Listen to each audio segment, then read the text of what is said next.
Hey guys, today I want to talk to you about mirror neurons. Now, there's no doubt that how we feel is influenced by the people around us. However, most people do not know how powerful those influences are. Our brain is designed to learn from others and mirror those around us, which is referred to as social learning. In fact, in our brains, we have what's called the mirror neurons that I was referring to. And these neurons fire when we observe actions performed by another, which trigger us to engage in the same action. For example, our physical body will mimic someone else when we observe the person crossing their legs or yawning. Have you ever heard that? Yawns are contagious. Well, mirror neurons are why. And it's the same thing. Like I've noticed several times when I'm in a conversation with somebody and my arms are just hanging down by my waist, and then I fold my arms because I'm cold. I'm always cold. And I'll notice within, just a few minutes, the person I'm talking to folds their arms too. And that's the mirror neurons. Like we tend to mock what the other person is doing. And it's definitely more when, we're really engaged with someone. If you're talking to someone and they're not interested in anything you have to say, they're probably not going to fold their arms when you fold their arms. And they don't do this intentionally, let me say, or they don't even do it consciously. It happens. So, but more importantly, our brain assesses others' emotional states and then reflects or mimics what is observed, which is influencing how we feel. And that's empathy. Empathy. Didn't say that, said that weird. Some of us are more influenced by some people's emotions than by others. So it depends on that level of empathy. Like you may have noticed that when someone is extremely excited, it makes you excited. Or maybe you found that when you talk to someone who's depressed, you feel sad. You walk away feeling sad. And, it's also kind of like when you get back in touch with your friends from childhood and you get all goofy and immature again, like you're 12 years old. I know I do when I get with my close girlfriends from childhood. So emotions are contagious, and I think this is really important to understand. So what we want to know is how powerful is this influence and why does it matter? So in the year 2000, the journal Psychological Science published a study in which participants were found to be influenced by seeing an image for just 30 milliseconds.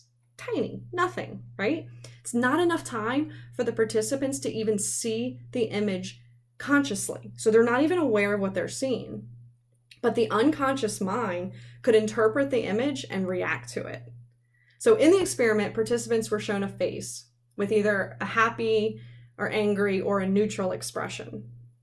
And since it was only 30 milliseconds, they were not aware of what expression they were being exposed to, right? Like they weren't really seeing it.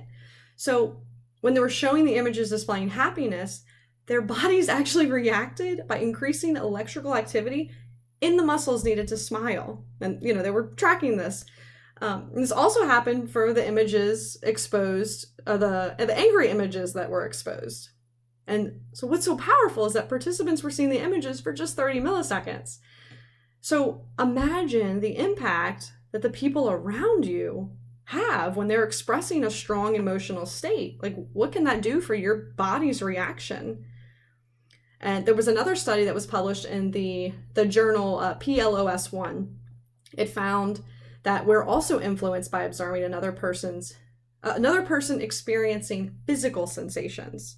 I mean, you've seen that in a movie if someone's being hurt or sad, like we feel that too, right? But in this study, they showed the participants videos of a hand that was being placed in visibly cold or visibly warm water, cold or hot, right?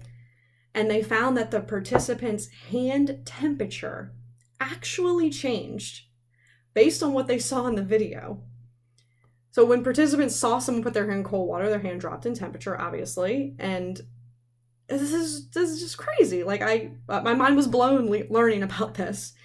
So these studies, among hundreds of others, they really demonstrate that those around us can influence us at a very deep level. So you need to ask yourself, who is influencing you and who do you interact with frequently? What emotional state do they tend to be in? what can you do to limit your exposure to those who may negatively influence your emotions? And how can you surround yourself with more people that will mirror an emotional state that you want to experience more of? So that's all I've got for today. If you like what you've heard, give me a thumbs up, or, comment below on something that you learned that are excited about. And if any of you guys want to go deeper into this stuff and really learn the tools for changing your life, shoot me a message and we'll set up a free introductory coaching call. Thanks.